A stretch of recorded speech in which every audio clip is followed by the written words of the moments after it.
Welcome to episode 2 of the Folding Towels podcast with Jackie and David. In today's episode, we talk about the 3 best pieces of advice we've ever been given as massage therapists. So grab yourself a herbal tea, sit back and relax those hands while we talk about the things that bore you so that you can get on with what you love and train to do.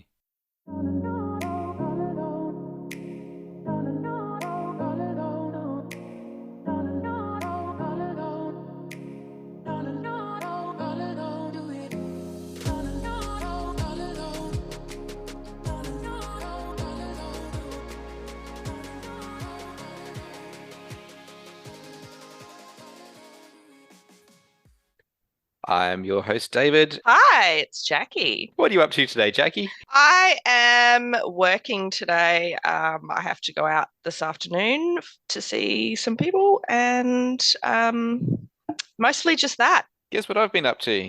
I am going to guess that you've been doing laundry.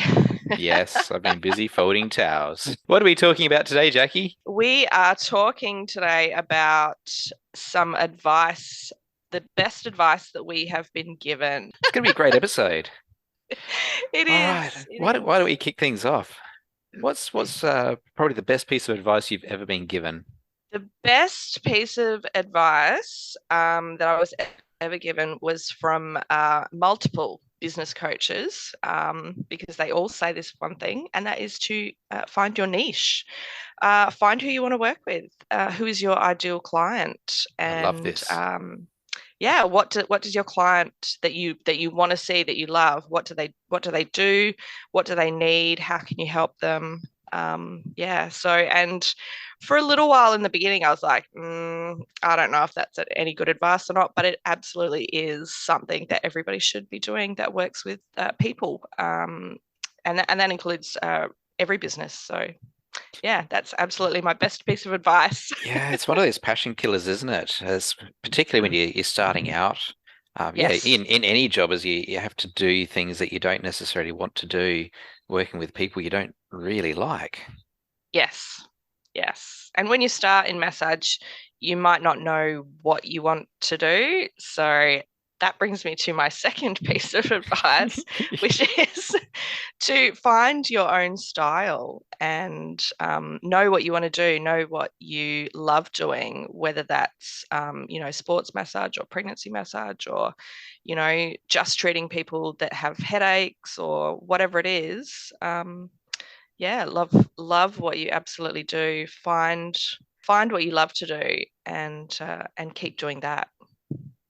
Mm-hmm.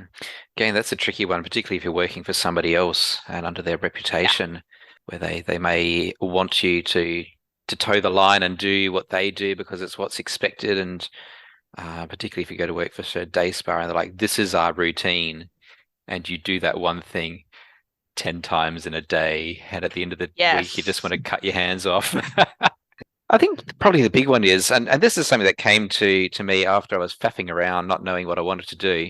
And I'd gone to work with a chiropractor, and he said, "You're probably better than you think you are." And I'm like, huh? I'm like a year out of college. And this guy used to teach massage before he was a chiropractor. He was very experienced. He's like, yeah, you've just graduated.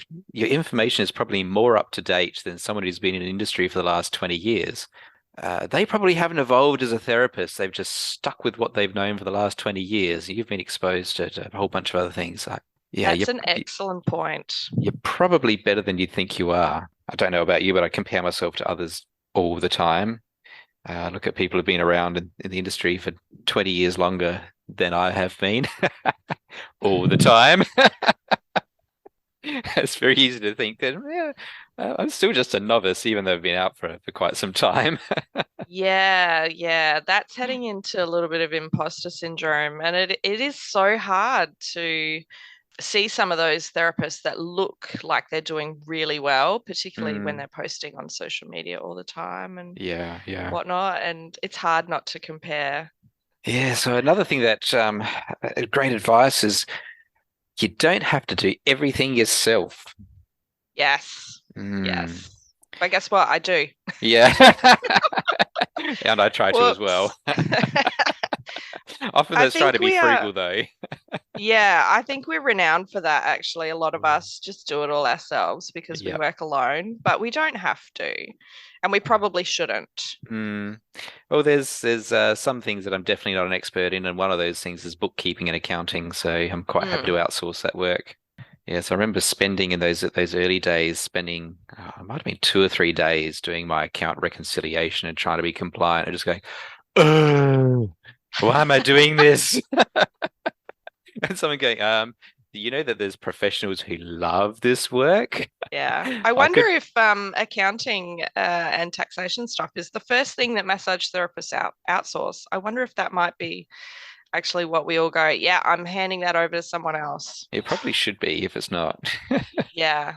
Yeah. It's also one you get into a lot of hot water with. Yes. Fines are Yes. substantial. Oh, don't say that. Don't. Yeah. Okay, we need to stop talking about accounting now because I'm getting worried. It's a wonder that neither of us have actually said the next thing that I'm going to talk about in regards to good advice because it's something that massage therapists talk about all the time, Mm. and that's self-care. Ah, yes. So we That's tell our our clients, industry. yeah, we tell our clients, look, you've got to do the self-care. You've got to book your massages. You've got to do your yoga or swim or whatever. And then we forget to look after ourselves a lot of the time. Absolutely. So yeah, this is probably the number one piece of advice massage therapists that have been in the industry for a long time will give younger and new therapists, Hmm. I reckon. But it's also probably a hard one as well because, you know, you've got to do the laundry, you've got to look after the kids or your parents or your house and, you know, still eat dinner every day. And Mm. Or if you're self-care one is of really the hard. chain type settings, then they work you to the bone. You've got Yeah. nothing left at the end of the day. How So, do you look after yourself? well, I've been struggling with that a little bit this year because the the lady that I was seeing regularly for massage for the previous 2 years, she changed her schedule, and so our schedules didn't meet up. So we were doing a Mm. swap. And so I was getting a massage every single 4 weeks, and then I would book myself in something else. And I was very good about that last year in 2022. But since that change happened a couple of months ago, I've only had one massage this year. You're a We're criminal. now. I know. I know it's awful. It's so bad. I try to do things that are good for me. Like I enjoy swimming. That's why I said it Mm. earlier. I enjoy swimming. So we try to swim a lot in summertime, but that hasn't happened very much this year because of the weather. And yeah, I try to get a lot of massage. Yeah, when changes happen, that does make it a little bit tricky. So I'm in the process of finding some new therapists to see a bit more regularly and just book it in, lock it in, and it's done. So yeah. And apart from that, I'm really terrible at self-care. Do you look after your hands? I try to. I try to a lot. Did you mean something specific? Do you do any self-care on your hands? No, not really. Mm. So Probably you something to do. look at. It was one of the first things they drilled into us at massage college. And it's like you'd walk into the room. Who's done their hand stretches today? It's like, not Yeah, me. All yeah, right, we're yeah. not doing anything until we've done our hand stretches. Oh, And okay. so We did yes.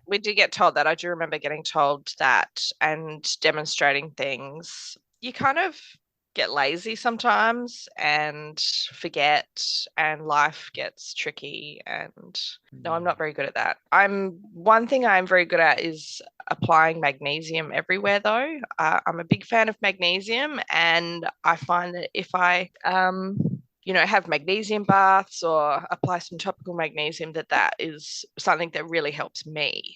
So I'm very good about that. I know not everybody agrees with that. That's a conversation for another day.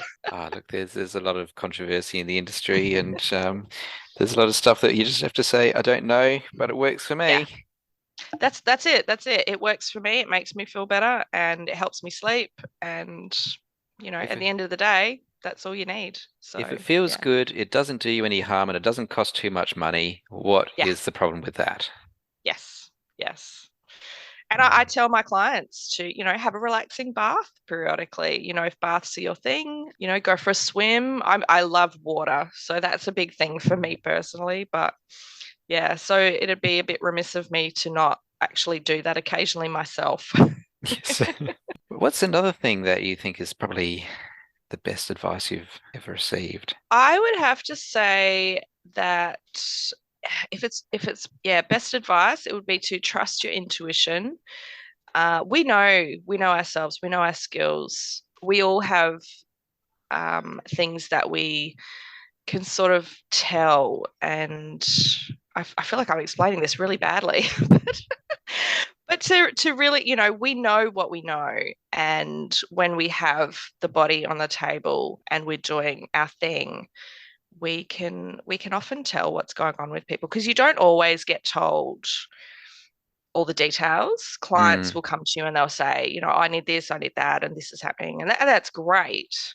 But they don't always give you all the information. And it's sometimes not until a few appointments later that they will tell you, oh, I'm like super stressed or my job is really intense.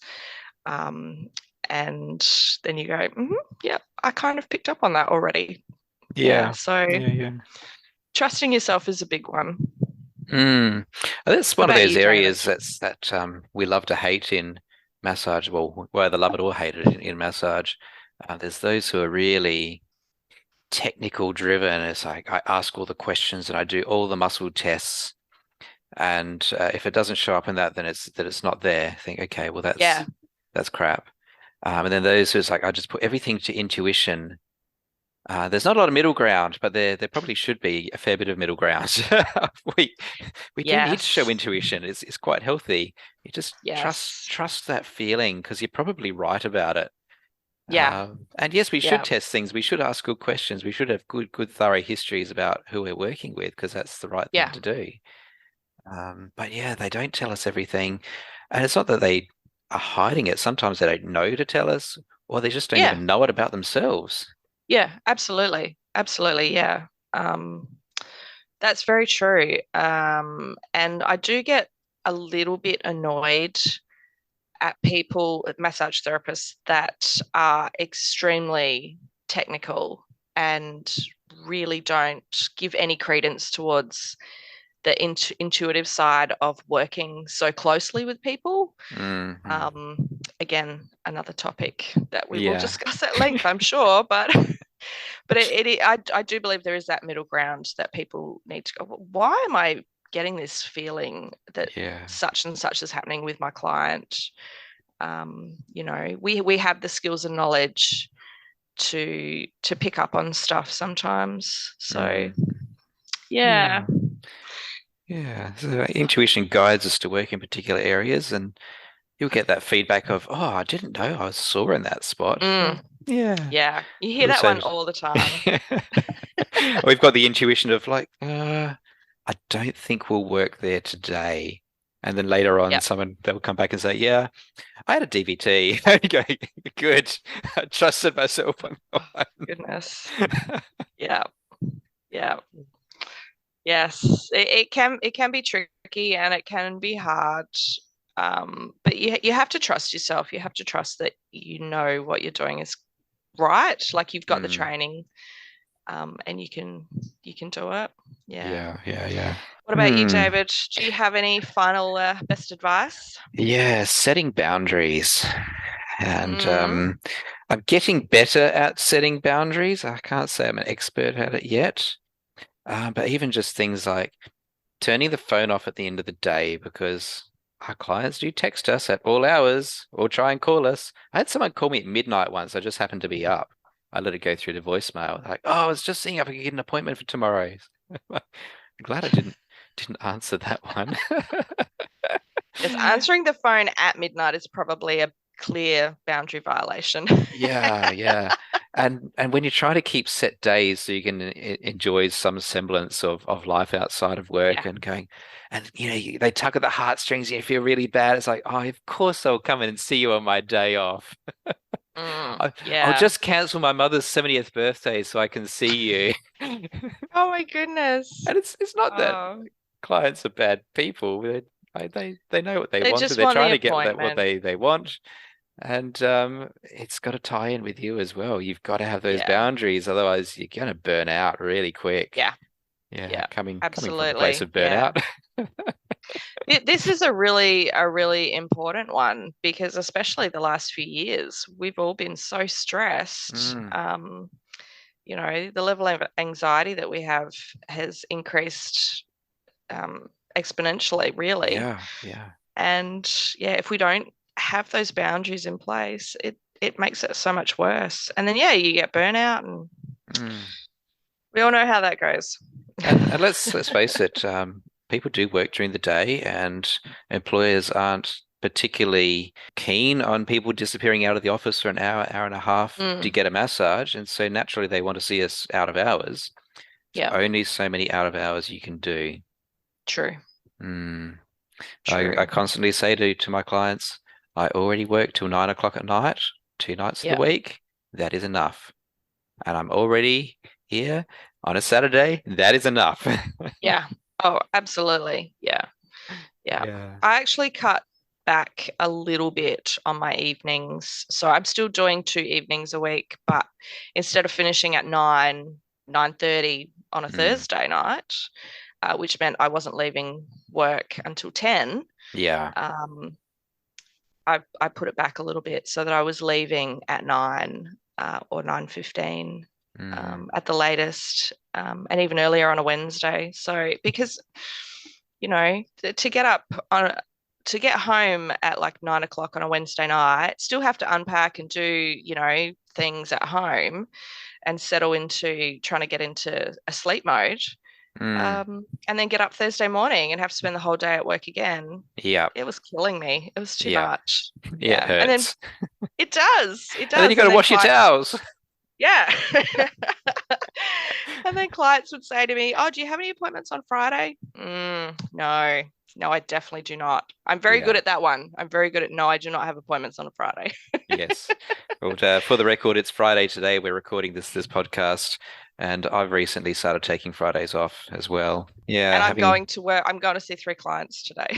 yeah. But that is actually me filling in for somebody for taking a break. And then one of my very good friends, who you also know, I won't say her name, but you massage her sometimes as well. She has done herself an injury. It's a stress injury, I think, more than anything. And her back has been giving her grief for a whole week. And I massaged her very briefly about a week ago after it first happened, and then she's messaging me through the week, going, "Jackie, can I see you? When are you free?" This was only yesterday, and I was already booked yesterday, so I'm Mm, like, "Oh, it's fine. Come in. It's fine." yeah. I guess it kind of dovetails into that last piece of advice, but kind of is different as well. I mean, that's learning from Mm, others, and as massage therapists, we should get massage from other people. yeah. And not just from the same one person, although that's great for familiarity. I've got the one person I like to see on a regular basis, but getting massage from people who are different as well, and just experiencing their environment, how they interact with you, although it can be a bit weird when they know you're a massage therapist. Mm. Um, going in anonymously.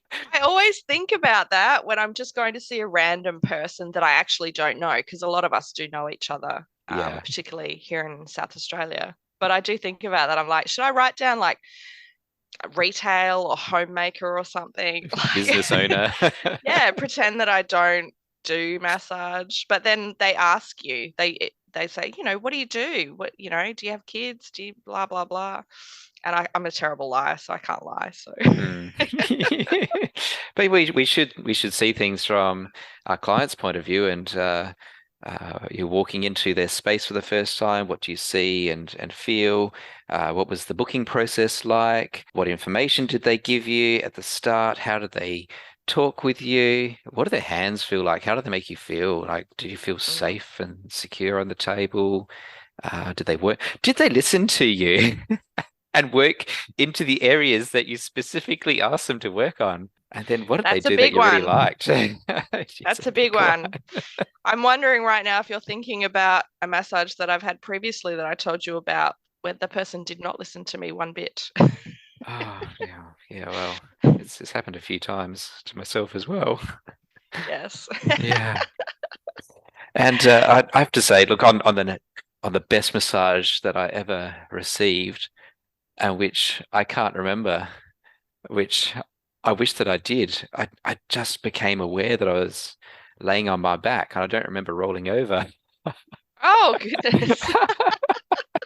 And to fall asleep in a massage, I must have felt safe and Yeah. secure and warm. Yeah. Yeah, like all of those good things. And I wish I could remember what happened to make me feel that way. Yeah. That's a wonderful thing when you feel that safe and you're on the verge of falling asleep. It's such Mm, a good feeling. Yeah. yeah. You Yeah. get I clients love who that. fight you. They're desperately trying to stay awake. It's like it's okay if you want to sleep, you can sleep. Like, no, I need to remember this. I'm Yes. enjoying it. I Yes. want to remember. Yes. So Yeah. let them go to sleep. Yeah. I It's what do your hear body that needs one a right now. lot. I'm enjoying this too much. I don't want to sleep. It feels wonderful. So Yeah. hilarious. Things you'll never say to your chiropractor or your trip to the GP. That is so accurate. Oh my goodness. That is just Not that I have insane. anything against those professions, it's just completely different. It is. The It is. It's experience so and the different. intention is so different. Yeah. Yeah. Absolutely. Yeah. Yeah. And I It don't see is. my GP for fun. No, I don't think anybody does. No, Mm. not really. I think we might wrap this one up. I think we should. I think Yeah. we're straying off topic now. Yeah. I think we'll come back with the next episode as the worst advice we've ever received. What do you reckon? That sounds like a good idea to me. Yes, All right. sounds good. Lovely chatting with you today again, David. You too, Jackie. And we'll see Awesome. each other in the next one. We will. See you soon. Okay, bye. Bye.